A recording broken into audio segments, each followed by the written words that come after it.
What's going on, everybody? Welcome to another episode of Get Rich or Go Broke Trying. As always, I'm your host, Eddie Kang. Today, I got a very special guest with me, a professional fighter out of Pittsburgh, PA, my hometown. I'm going to let him promote his team and everything. First professional fight, October 26th, I believe, last year. Correct. Amateur fighting for about 7 years. Somewhere around that.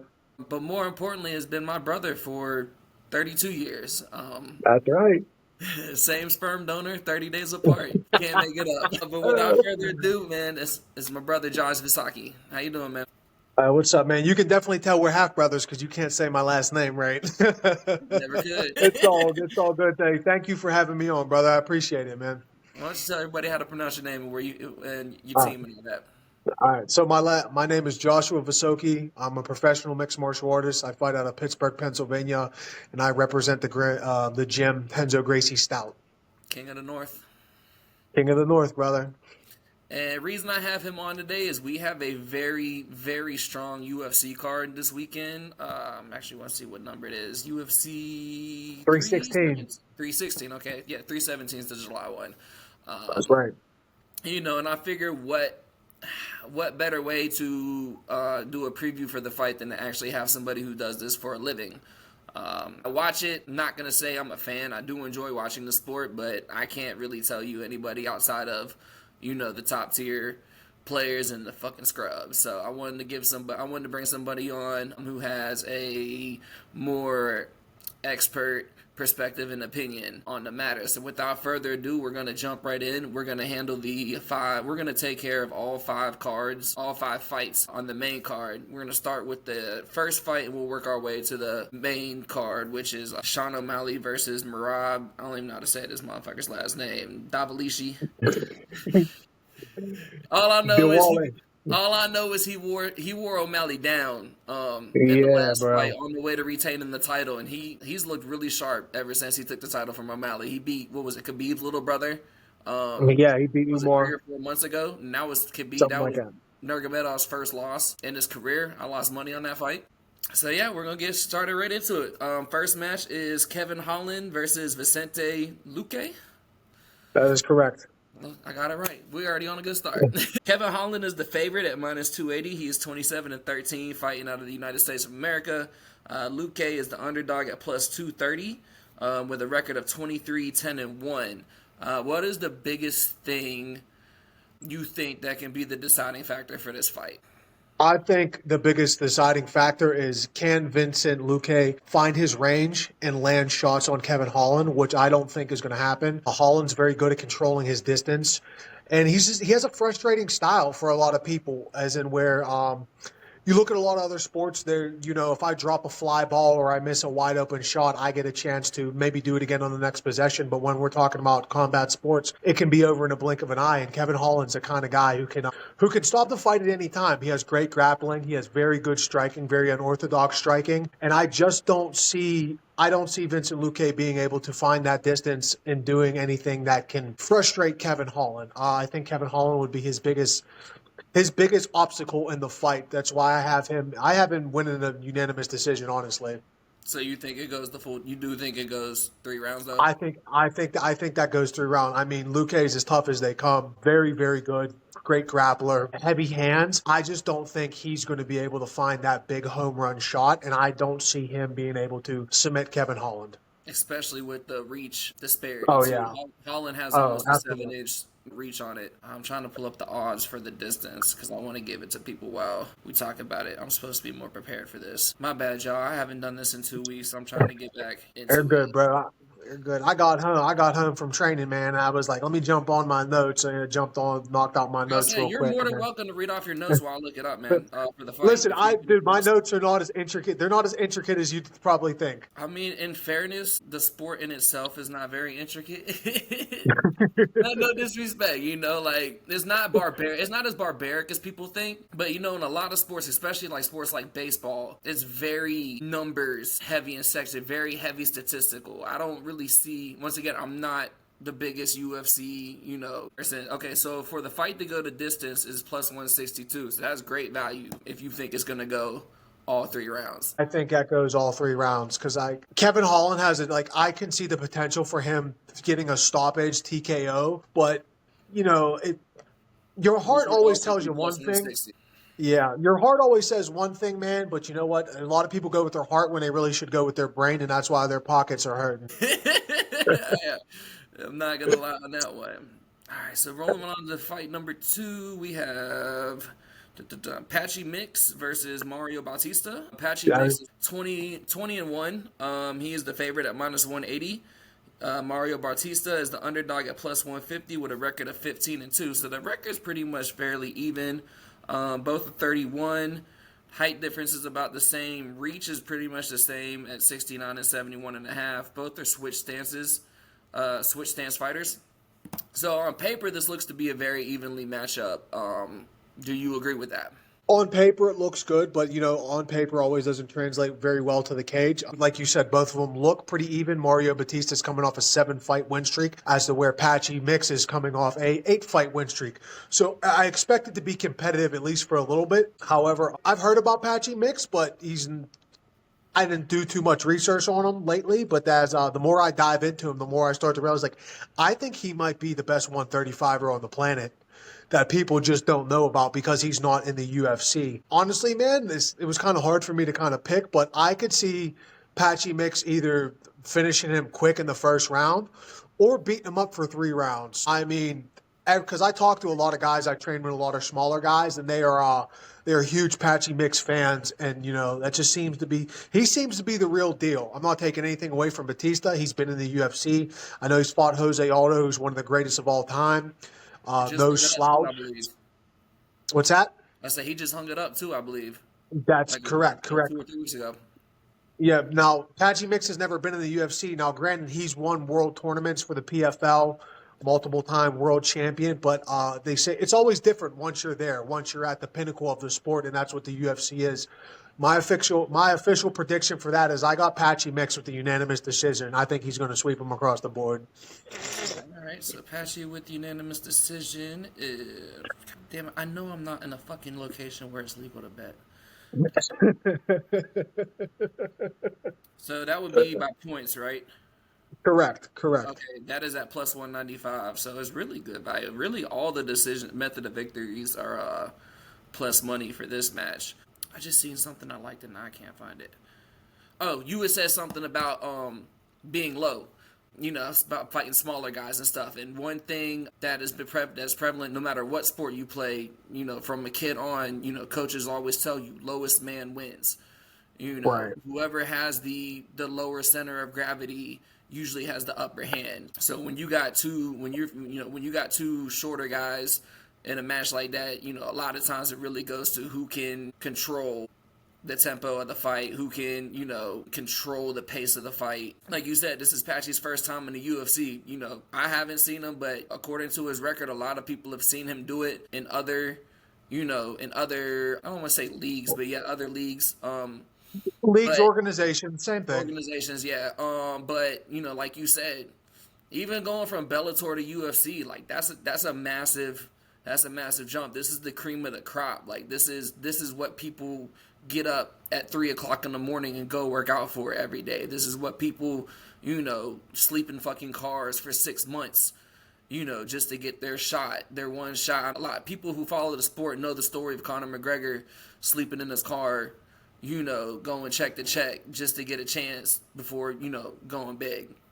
So it's definitely going to be something to see, something to watch, how Patchy reacts to being under real spotlight for the first time. Yeah. Yeah. I think he's going to do well. I think so. Fight number 3. I know the underdog. I haven't heard of Pfeiffer.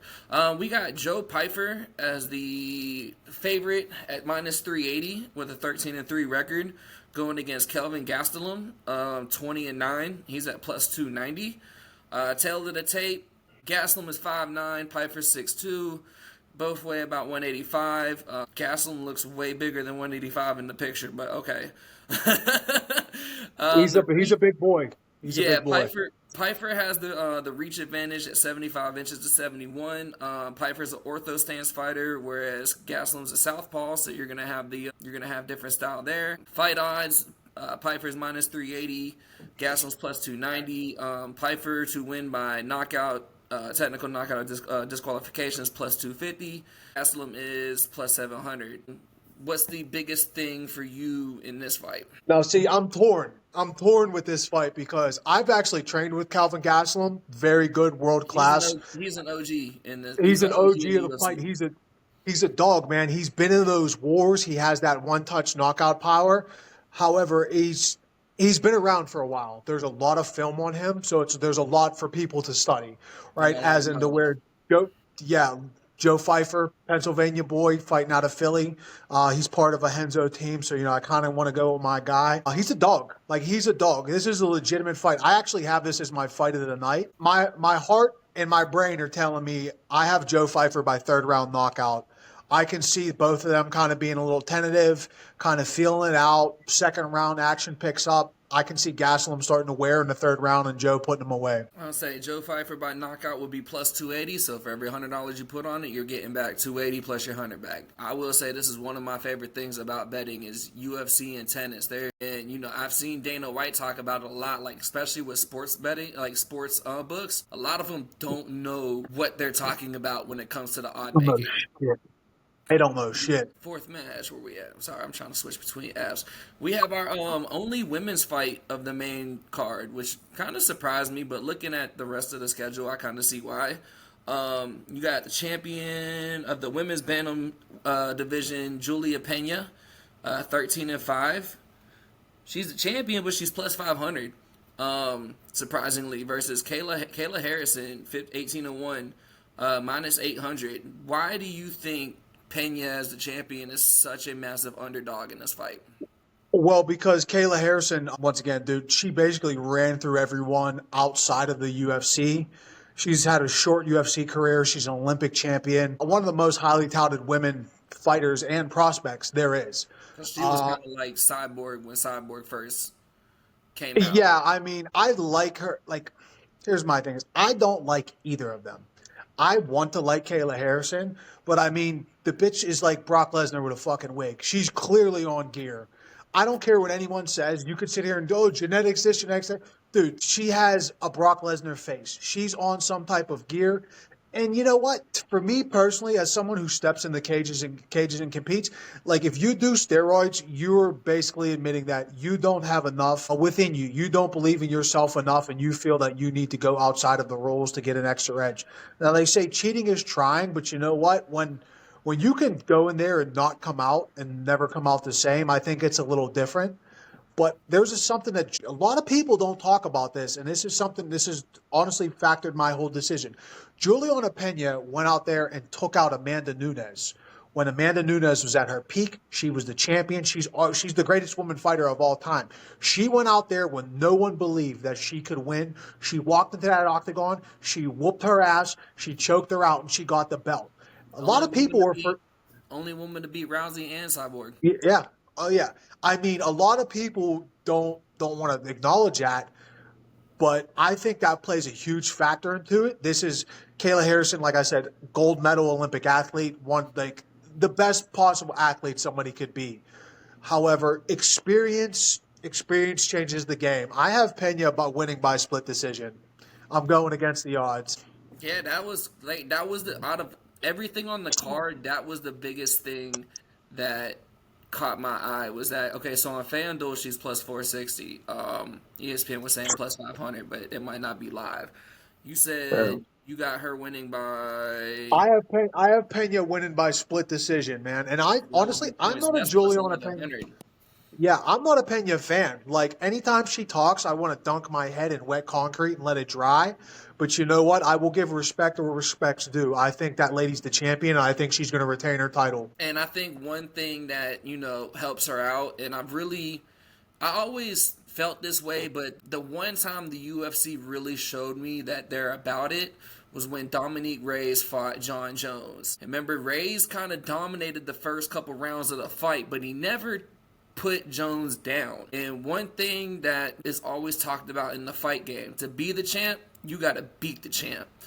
Like, you can win most of the fight, but if you don't finish them, odds are you're probably not going to walk out with that belt.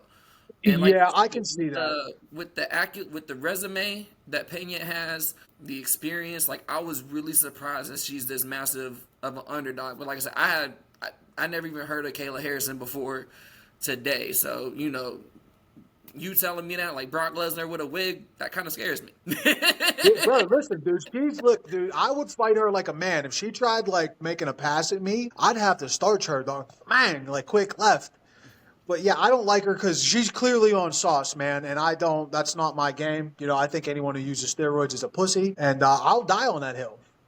So I 100% respect it. I will say as a fan, I wish they let everybody juice. if they let everyone juice, it's a different ball game. I was say, as a fan, I want to see athletes perform at their best. So if you even out the playing field, I'm all for it. But Oh yeah. also at the time, but at the same time, it's still like even with the medical advancements that we have in 2025, there's a track record of when you juice and when you use those like tissue tear, tissues become easier to tear and stuff like that. So I'm 100% with you. Like, when I was younger, like, absolutely let everybody juice up. But it's just something about, just having, I know we're talking about a woman's fight, but having the fucking nuts to walk in there and be like, I don't need steroids. I don't need fucking, juicing. I'm just going to walk in here with what I know how to do and I'm going to whoop your ass. Like, there's just something about that draws me into combat sports. Oh, absolutely. Yeah, Pena's a dog, man, and you know what? I can speak firsthand. When you have self-belief, when you believe in yourself, especially when no one else believes in you, it kind of gives you that I it's like an X factor, man. There's something special about knowing that, oh, no one in this entire arena knows what I'm about to do to this person. And then you go and do it, and then being able to be like, I told you, motherfuckers. I told you. You don't want to listen, but now I made you. You have I no choice tell but to respect it. I tell people all the time about the time, I can't remember the dude's name that you fought. It was the dude you knocked out in the second round. The bald headed dude. That was the third round. You talking about Third the round. slip? Yeah, yeah, yeah, yeah. And like, I was just like, because remember, I told you like weeks before, I was like, yo, I'm about to fight. This was your first fight that I was able to watch. I was like, I was telling my friends, I'm like, he's gonna knock him out. He's gonna knock him out. And then I completely forgot. I ain't gonna say I forgot, but I got caught up. And literally, as I'm turning it on, third round starting, and you dropped them in like a minute. Yeah. 10 And it was like, seconds. and I just remember you talking like leading up to the fight. You were just like, because I believe you were coming off an injury. Yeah. Was that when you came back from the torn ACL? No, that's when I had a broken jaw, man. I had That's a what it broken was. It was jaw. the jaw. Yeah, I was you out tore for the a ACL while. after that fight. Was it you tore the ACL after that fight, right? Yeah, yes, yeah, yeah. Man, you've had so many injuries, dude. I got so much respect for you because you just keep going into the fucking ring after that. That's how I know you're crazy. Because I'm not gonna lie, torn ACL, bro. I'm gladly hanging it up. I'm good, But that's why, like, you'll never like. I'll call a fighter a scrub, but I will never like. I'll never like openly say, like you're a shit fighter. You know what I mean? Like Yeah. compared to other fighters, you're a scrub. But you have to really love something to go through that type of pain and be like, yeah, I'm going back in there. Oh, You're it either changes crazy, you. Yeah. you're either It crazy changes you. or you're in love. Maybe a little bit of both. For sure, man, for sure. It's like anything in life. When something happens to you, you have two choices. And can I let this affect me and drag me down, or can I use this as a building block to propel myself to a higher level? And I think everyone's biggest opponent in life is themselves. The moment you start viewing someone, you know what I mean, you put them on a pedestal and this and that, you're already losing. Like anytime I go in there, it's me versus the old version of me. I'm not thinking about them in the gym. I'm not worried about anything anyone else does. So I think there's a power within that. You can only control what you do, That's right. man. Now, On to the main event. main The event. main event. I'm not gonna lie. My intentions was to rewatch this fight before we got on because I remember Right. it, but I wanted to like relive it again because it was such a. How do you say his fucking last name? Is it Davilish? Honestly, I can't say that shit, bro. I just All right, call him we just gonna say Marab. Marab. Yeah, I had heard of him before this fight, but I had never really seen any of his fights. And you know how like in the UFC they do the little like preview before the fight, and they're having like they're talking while they're in training camp and shit. And I just remember Marab was just like, I'm just gonna wear him down. He's like, I'm gonna wear him down, and by the fourth or fifth round, like, he's gonna be tired. He's not gonna be able to do what he does to other people against me. And I'm like, man, shut your little ass up. Like, you know, and I'm not even the biggest like O'Malley guy. Like when O'Malley first came out, I wasn't even a fan. I was like, who the fuck is this Rainbow dude? Like, yeah, you knocking people out, but for me, I felt like O'Malley was more showman than fighter. Like I wasn't saying he couldn't fight, but it felt like he was trying to be the next McGregor, rather like Showtime wise instead of fighting wise. Because Right, right. McGregor was a fighter first and then became a showman. You know, I felt like O'Malley was trying to do it the other way around. I mean, it was a really close fight, you know, the first couple rounds, but then round 4 and 5, like You Marab see, yeah. really wore him down, you know. His cardio is unmatched. However, I did go back and rewatch that, and this is kind of influencing me. I called that before they even went out there to fight. I said Marab's going to go out there. He's going to wrestle fuck him for 5 rounds. Sean's going to lose his belt. He's never faced somebody who can grapple like that, and like that's the kind of guy like you're going to have to shut his lights out. Now, what influenced my decision on this fight was at the very end of the fight, Sean started to pick up some traction. He started to land some bigger shots, and he started to give himself some confidence after where, I mean, you have a guy fucking wrestling you for 20 minutes and you can't do nothing. A lot of people were going to pack it up and throw in the towel, but he didn't quit on himself. He was like, I'm going to at least fight to a decision. Yes, I'm losing, but some people take that away as a moral victory. I think O'Malley knocks him out in the second round this time. I think they're really going to focus on what he does well. They're going to use it. He seems to be a lot healthier. He seems to be a lot more focused. And just, you know, sometimes it's not your night and the other guy's better, man. And there's nothing you can do about it. I think he needed that loss to propel him to really make him. You just took the point I was about to make for me. Sometimes that a loss is what somebody needs to wake the fuck up. You know, not everybody can be a Khabib where he wakes up fucking motivated because he was fighting bears. He was goddamn 6 years old. Dude, facts. Facts, bro. I mean, dude, look at my last fight, bro. I mean, I had a 30-second knock or a 26-second knockout, then I had a 10-second knockout. I'm riding a wave. I'm just like, oh, I'm going to go starch this guy. And there's no fight harder than a fight you thought was going to be easy. It's as simple as that. Like, if you think you're going to go out there and start someone, like, and it's just going to be easy breezy, like, you're in for a rude awakening. You know what I mean? You need to treat everything like it's going to be Like a fucking 5-round title fight. Yeah, you need to always treat that. And that's a mistake I made. And I think that O'Malley might have made that mistake last time. But he seems like the kind of guy who will learn from that. He has very good coaching around him. And that's why I'm confident in saying I think he knocks him out inside of 2 rounds. I can see that happening. O'Malley by knockout would be plus 440. $50 will get you 220 plus your 50 back. I think I'm going to pick the fight goes the distance on this one. Honestly, now that I'm looking at the odds, I don't like the value for it. Just because it's minus 260, which means they really think it's going to last all 5 rounds. The one thing I will say about Merab is he is a very smart fighter, even with his limited physical capabilities. Just from the other, like, especially with the Nurmagomedov. Nurmagomedov. I've never had issues saying that fucking name until just now. Blame the tequila. Because he dominated. That was another one where he really kind of dominated the first couple rounds, and then Nurmagomedov towards the end, you know, was kind of starting to build momentum, and Merab just, you know, he tactically just figured out a way to slow that shit down and shut it down. I think the only way this fight doesn't go the distance is if Malley just has relentless energy and aggression. Like, he doesn't allow Merab to control the pace of the fight. I think that's going to be difficult for him to do because he's always forward pressure. I mean, some stuff you just can't teach. That guy's cardio is off the charts. Yeah. I think the best way for O'Malley to win is to not be stationary. He needs to be on his bike. He needs to be constantly moving and to overload Merab and bait him into landing the big shots. Because, I mean, we've seen it. Sean has not one punch knockout power. Absolutely. He can That's why I said he needs to come with the relentless aggression. Like, he cannot allow Merab to slow the fight down. Yeah. Well, that's why we're watching, man. He does that better than anyone else. He will get a hold of you and just wear on you and wear on you and wear on you and wear on you. And it's like, honestly, I think Merab's great on the microphone. He's very entertaining, but like watching him fight sometimes it's frustrating as a fan. I can respect it as somebody who's been in there, but as a fan, I'm like, bro, like, go for a finish. Like, I have no problem with somebody's grapples. And that's how I felt about Khabib. When I first started watching Khabib, I'm not going to say I didn't like him, but he wasn't, like you said, it wasn't the most like eye appeasing type of fights. You know, you really had to like sit there and watch his fights to really appreciate what he did. Really, the biggest turn for me with Nurmagomedov was, even I believe McGregor was his last. He had like what, 2 fights after McGregor?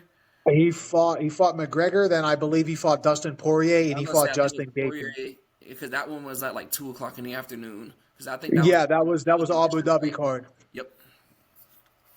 But it was just more of like, he doesn't allow people to like move him from his style of fight. You know, Nurmagomedov's like, oh, you want to stand up, you want to stand and bang, bet. You want to go to the ground, bet. And you don't want to go to the ground with him. Like, there's No, nobody, that's how I feel about nobody. Marab too.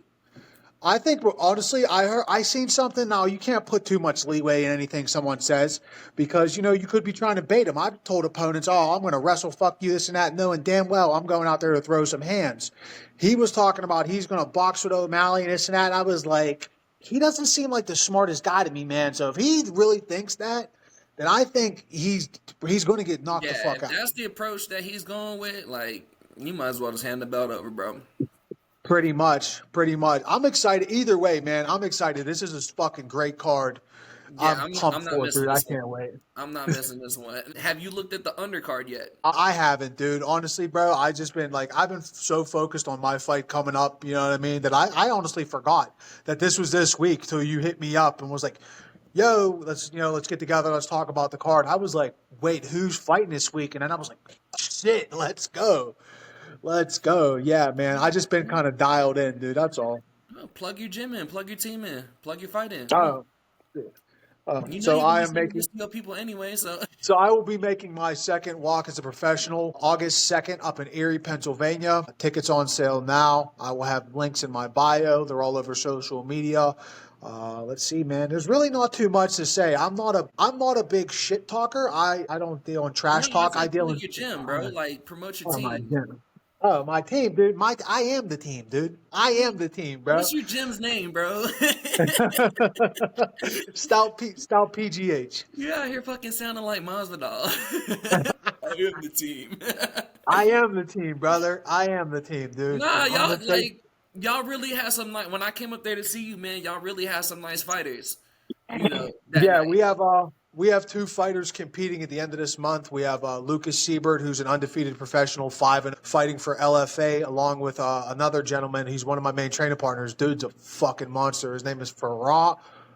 Wait, hold up, dude. It's gonna bother me now, dude. Farman Harshavov. He's from Azerbaijan, master of sport, 3-0 professional.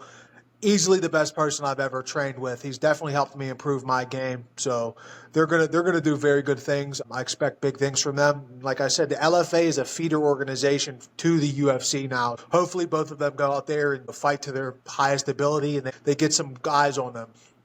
This motherfucker talking about he don't talk shit, knowing damn well he the meme troll king. Hey, I Hey, just got. those are true. Hey, before I let you go, man, I just got one more question for you. Do you know who's gonna be there? No, we don't talk. I had to Wow. cut. Yeah, dude. I had. You know what, man? I When might when have to all really you slide on do, that one. listen, man. When all you do is fucking, it's negative energy, negative this, negative that. I'm like, I don't have time for that, man. I'm an adult, bro. I'm trying to live my own life, build my own family, leave my own legacy. I don't have time to live in the past, dude. I'm thankful for all the things I have. I'm thankful for my brother and this, that, and the other. But it's just like, you know what, man? It is what it is, bro. I'm an adult. Energy is the biggest thing for me. I can't, my peace, my sanity, and my energy. Because energy, when you allow negative energy into your personal space, it can consume everything good you have going on around you. I'm speaking from personal experience, and I'm speaking from people who are wiser than me who tried to put me on game when I was younger. Even if you think they're your friend or you think you know this person's good for you, will always tell you. And like you said earlier, you are your own biggest enemy. Because at the end of the day, you make the decision on if you want to allow that energy to be around you. People always say, I can't leave my family, I can't leave my girlfriend, I can't leave my boyfriend, like, excuse me, whatever. Man, I ain't got time for nothing negative. If it starts, energy is like a fucking avalanche. Once it starts, it just keeps rolling, whether positive or negative. That's right. I think back on a lot of times where I was going through the worst phase of my life, or going through the best phase of my life, and a lot of times I think about what happened right before it, like what was the start of that, and you'll be like, damn, I had like 6 months of like really good fortunes. Or you'd be like, damn, I had like 6 months of like God or whoever telling me, leave this shit alone, leave this shit Yep. alone, leave this shit Yep. alone. You did it, and now, bam, that shit just fucking hits you. And you just like, Yeah. damn, I should have left that shit alone when I did. I think I'm a firm believer God puts people in your life for reasons and seasons, and I can sit here and say that because I was the one that reached out, and I can honestly say this, that I better myself, and I grew not only as a fighter but as a man, because that was something that I had to face. You know what I mean? I could have ignored it for my entire life, but it's something that I had to face, and I became a better person for it. So for that, I'm very thankful to that person, because if You even reached out because to me and tried to get me to do it. I know. I needed them just like they need me, or however you want to break it down. But yeah, man, I just feel like I don't, not a selfish, like, I'm taken away from it, but I learned and grew and got what I needed to from that. Like when you graduate from a class in college, you don't have to retake that fucking class. It's done. It's over with. You move on to bigger and better things. You either You know gonna what I mean, retain the now? information or you're not. Exactly, man. Exactly. So that's where I'm at with that, bro. I'm Hey excited. man, I'm excited. I hope you're able to make it, man. The boys I'm are going to gonna be there too. It's going to be crazy. Hey, I'm gonna do my best, man. I'll let you know as soon as I can. Hell yeah. Either way, I definitely plan on coming home at some point this year. Even if it's not for the fight, I would like Fuck to yeah, come home man. again.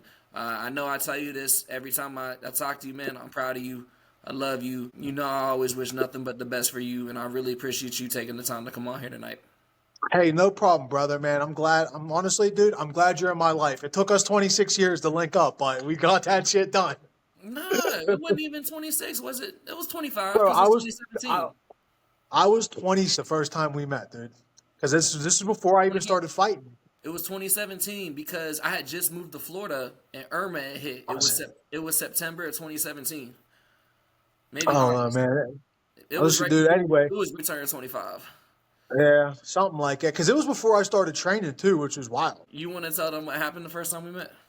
No, I got you. I knew it was coming up. So the first time me and my brother met, we're on the phone. We're like, "Hey, let's go meet here at a restaurant. We'll sit down, talk, shoot the shit and whatnot." We both show up. We are wearing the same exact outfit. We have khaki shorts on, a black T-shirt, a snapback, and gray basketball sneakers to match. And I was like, I had a bucket "Damn, hat that's on. my That was the only brother." difference.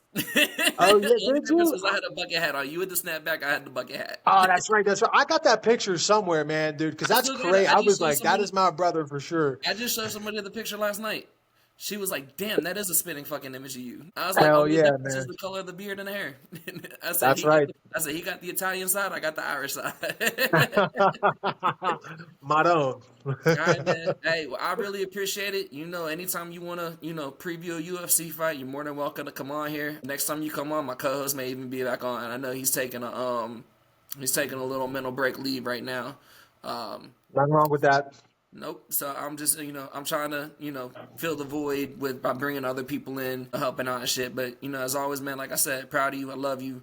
Win or lose, you my favorite fighter. Hey, thank you, man. And thank you for having me on, bro. I love you and I appreciate you.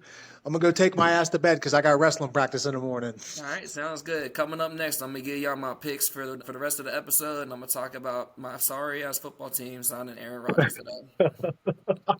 Love you, bro. Love you, bro. All right. All right, everybody, welcome back to part two. Hope you guys enjoyed the UFC preview. I'm gonna try to do more stuff like that with big fights. Try to use some connections I have to give you guys expert opinions and perspectives in different sports, especially during coming up CFL. I don't know shit about CFL, but I know people that play in it. I know people that coach in it. Yeah, so moving on to what has not been the fun part of the show recently is the picks. It's been a fucking free fall. 0-4 last episode. I believe we're like 2-13 in our last 15 picks. Somehow still over 500, even with this completely just diabolical free fall. I will say Part of the reason I haven't recorded lately is just because, one thing I have learned over years of sports betting is not chasing losses. It took me a long time just to accept that losses come with the game, and to be honest with you, I really still struggle with chasing my wins. When it comes to losing, I'm very disciplined. I'm a lot more disciplined now in falling back and waiting to see what I like. I still need to work on resisting the urges I get off the adrenaline of winning. Because a lot of times I just start throwing money at whatever. Like, oh, I got $100 to throw on this. Oh, I got $150 to throw on that. And then, you might win $1,100 in one weekend, but then 3 days later, you done lost 400 of it, And I'm not even a big, when I hit for money like that, I don't even play parlays at that point. I pretty much just run straights. So just for me personally, it's just been, recognizing, hey, you ain't hot right now. Sit back, go back to your research, go back to data points. We tell you guys on here all the time, follow the fucking trends. If there's a historic pattern on something, you might not hit it, but more often than not, you're probably going to. So just, I preach this to a lot of people. I have a lot more people that ask me about sports betting outside the podcast than we do people that watch the podcast. And I just tell them, stay disciplined. You just hit for 40, you might have just hit for 2,200. Stay disciplined or you're going to be back at square one in 3 weeks, So without further ado, we are going to move on to this weekend's picks. We are currently sitting at 35-29. It sounded a lot better when we were 30-18. That's all I can say about that. I'm not gonna recap just because it was, 2 weeks ago on the last episode. Only recap I'm gonna give you is we went 0-4. For this weekend's picks, I did kind of branch out 4 picks, 4 different sports. We're gonna start tomorrow with MLB. We are taking the Milwaukee Brewers at home, -1.5 run line versus the San Diego Padres. Padres have the better record. I believe it's only about 2 games, but they are 15-16 on the road. Brewers are fucking hot right now. They just came off an 8-game win streak. They're 9-1 in their last 10. I believe they're 20-16 at home. And like I told you guys on the last episode, now mind you, it cost me an L on the last episode because we took the Phillies run line versus the Athletics, and they won 2-1 after the Athletics scored in the top of the 9th. So I told you guys on that show, I liked the money line, but I was going with run line, and it cost me a pick.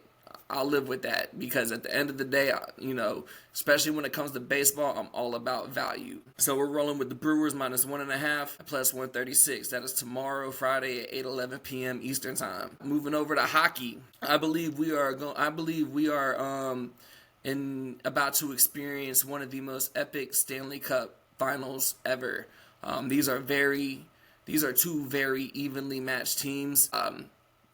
As some of you guys that watch this podcast know, for those of you that don't, these 2 teams went 7 games in the Stanley Cup last year. Panthers went up 3-0.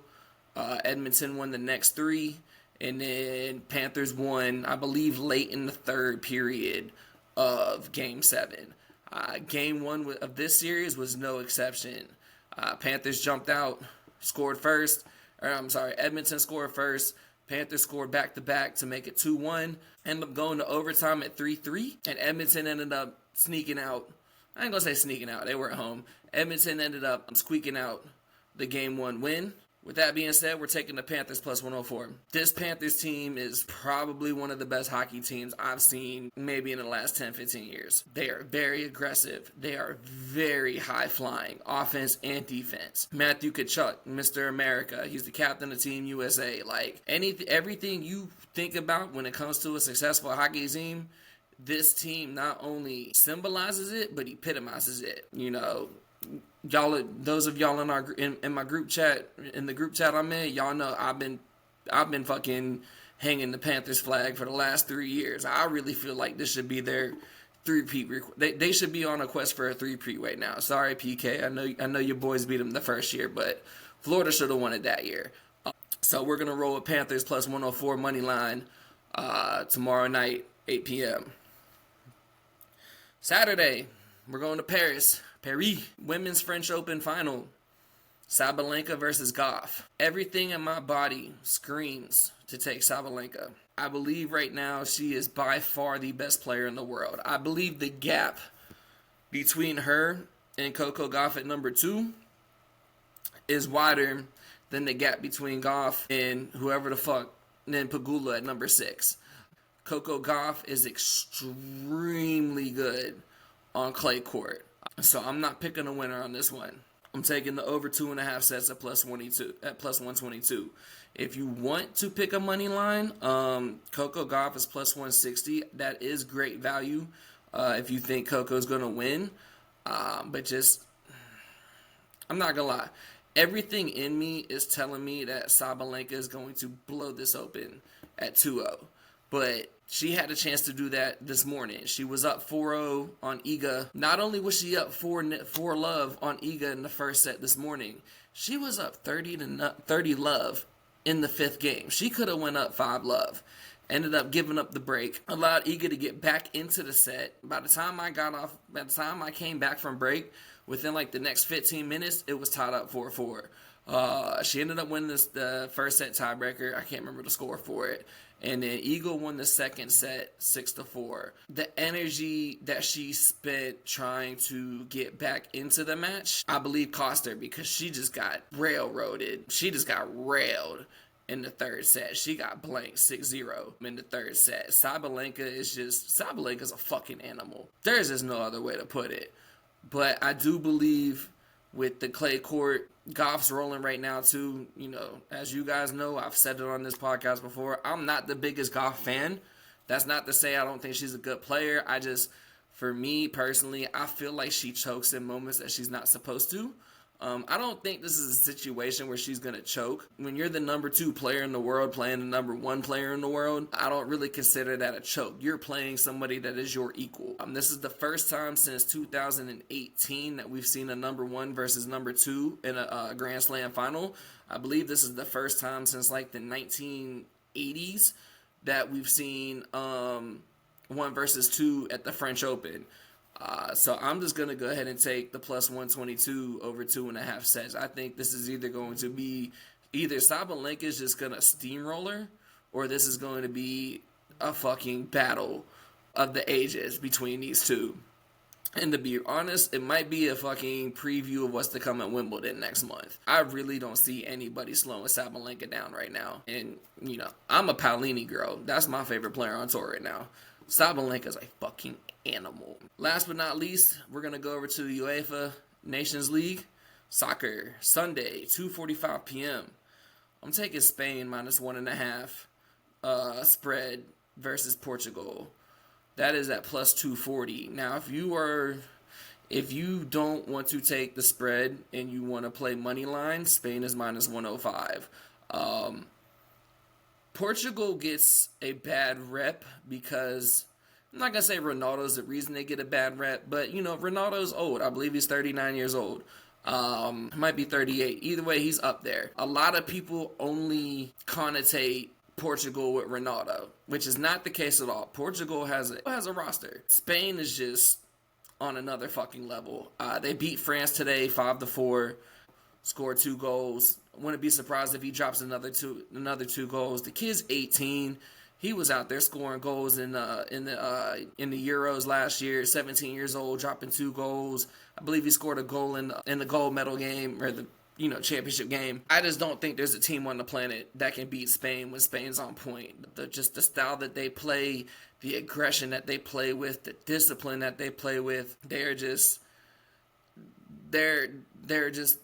the team right now. Kind of like what Italy was in the early 2000s and what, Germany was in the 20s. Just complete.